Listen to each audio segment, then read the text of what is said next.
संभागीय स्तर बस्तर ओलंपिक का आगाज हो चुका है। तो कोरबा जिले में तंत्र मंत्र के दौरान 3 लोगों की संदिग्ध मौत हो गई।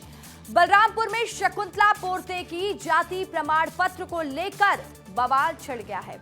तो छत्तीसगढ़ की राजधानी रायपुर में लंबे समय से संपत्ति कर नहीं चुकाने वाले बड़े बकायेदारों के खिलाफ नगर निगम ने बड़ी कार्रवाई करना शुरू कर दिया है। बिलासपुर में धान खरीदी केंद्रों पर घोटालों की अलग तरह की कहानी सामने आई।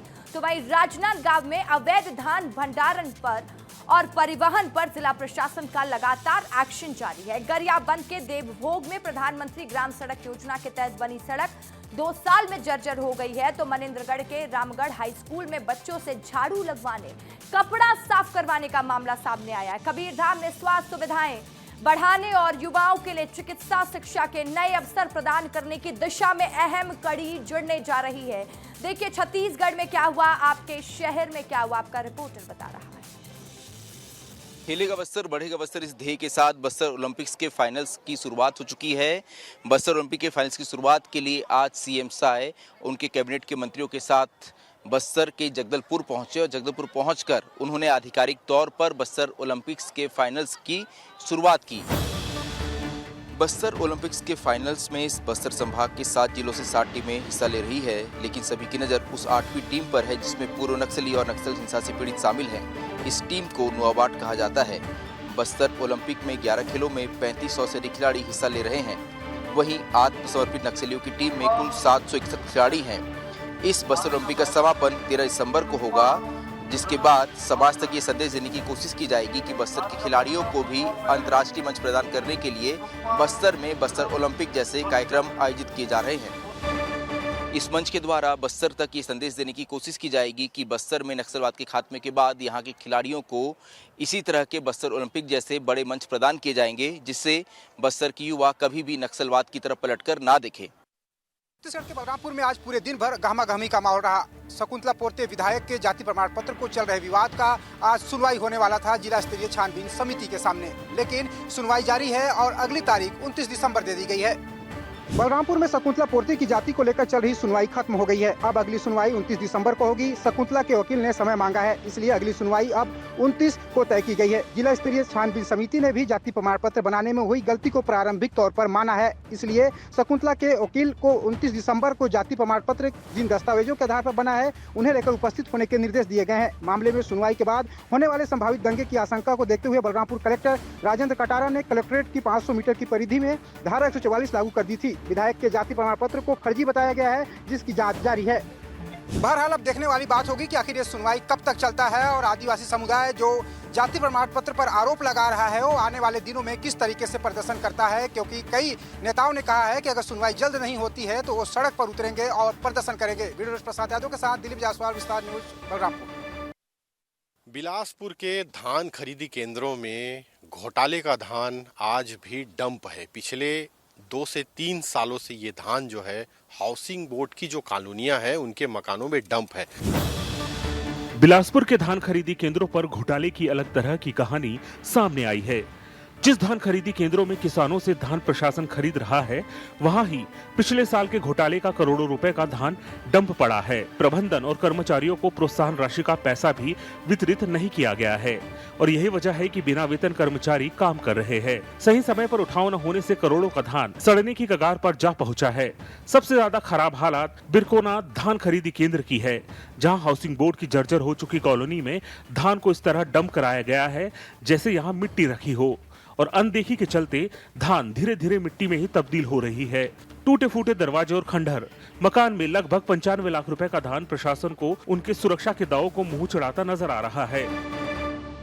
लापरवाही, गैर गंभीरता और प्रशासनिक तौर पर जो एक जिम्मेदारी होती है वो कहीं नजर नहीं आ रही। कैमरामैन नीरज देवांगन के साथ आशीष दुबे, विस्तार न्यूज।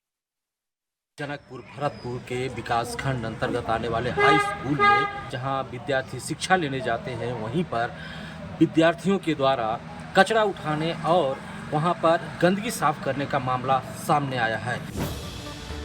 मनेन्द्रगढ़ के रामगढ़ हाई स्कूल में बच्चों से झाड़ू लगवाने और कचरा साफ कराने का मामला गरमाया हुआ है।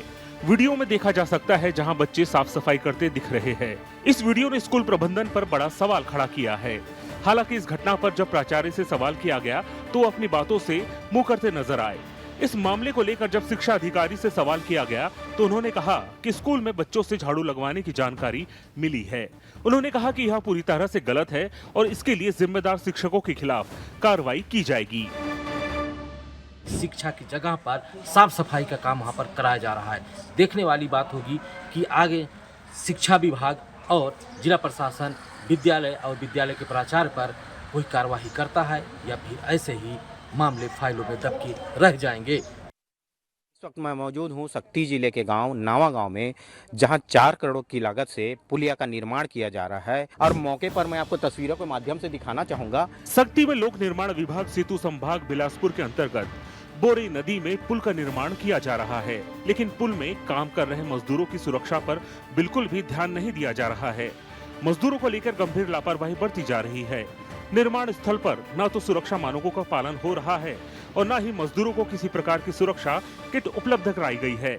ऊंचाई पर काम कर रहे मजदूरों ने ऊंचाई पर fall protection kit, safety belt, helmet, gloves, safety जूते जैसी अनिवार्य सुरक्षा सामग्री नहीं पहनी है। इस स्तर के निर्माण कार्य में मजदूरों को लेकर सुरक्षा मानकों का पालन करना अनिवार्य है, लेकिन यहाँ साफ तौर पर लापरवाही दिखाई दे रही है। अगर सुरक्षा व्यवस्था नहीं होती तो किसी भी वक्त बड़ा हादसा हो सकता है। इंजीनियर ना ही ठेकेदार किन्हीं के द्वारा इनको सेफ्टी बेल्ट या जूते प्रदान नहीं किया जाता। आप देख सकते हैं यहाँ पर मजदूरों के साथ कैसा खिलवाड़ हो रहा है। रायपुर में लंबे समय से टैक्स न भरने वाले बकायादारों पर निगम का एक्शन शुरू हो गया है। निगम अब इनकी प्रॉपर्टी सीज कर रही है। छत्तीसगढ़ की राजधानी रायपुर में लंबे समय से संपत्ति कर नहीं चुकाने वाले बड़े बकायेदारों के खिलाफ नगर निगम की बड़ी कार्रवाई शुरू कर दी गई है। नगर निगम आयुक्त के कड़े निर्देश के बाद आज जोन क्रमांक 8 की टीम ने 18 बड़े व्यावसायिक परिसरों को ताला लगाकर सील कर दिया। इन परिसरों पर कई सालों से लाखों करोड़ों का टैक्स बकाया था। 1 करोड़ रुपए से ज्यादा का टैक्स बकाया होने के चलते निगम ने ये कार्रवाई की है। निगम अधिकारियों के अनुसार ये सभी बकायादार बार बार नोटिस दिए जाने के बावजूद संपत्ति कर जमा नहीं कर रहे थे। आयुक्त ने स्पष्ट कहा है कि अब नरमी बरतने का समय खत्म हो चुका है और पूरे शहर में ऐसे सभी बड़े बकायेदारों के खिलाफ लगातार कार्रवाई होगी। फिलहाल 18 परिसरों पर ताला जड़ा गया है जिन्होंने 1 करोड़ रुपए से ज्यादा का प्रॉपर्टी टैक्स नहीं भरा था। लेकिन इसके अलावा निगम एक सूची तैयार कर रही है, जिस सूची पे ये साफ रहेगा कि कौन कौन से व्यापारी हैं जो लंबे समय से प्रॉपर्टी टैक्स नहीं भर रहे हैं। उन पर निगम की टीम अलग अलग तरीके से कार्रवाई करते हुए आने वाले दिनों पे नजर आएगी। एक तरफ सरकार किसानों से तेजी से धान खरीद रही है तो वहीं दूसरी ओर अवैध धान के खिलाफ का लगातार कार्रवाई भी की जा रही है। राजनांदगांव में अवैध धान भंडारण और परिवहन पर जिला प्रशासन का लगातार एक्शन जारी है।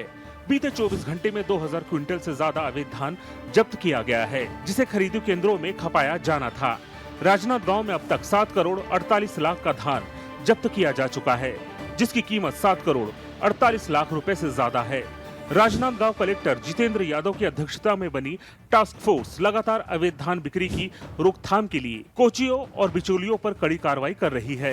अंतर्राज्यीय अवैध धान आवक के रोकथाम के लिए 3 अंतर्राज्यीय चेक पोस्ट बनाए गए हैं, जहां पर मंडी, नगर सेना, वन विभाग और राजस्व के अधिकारियों की 3 पालियों में 24 घंटे की ड्यूटी लगाई गई है।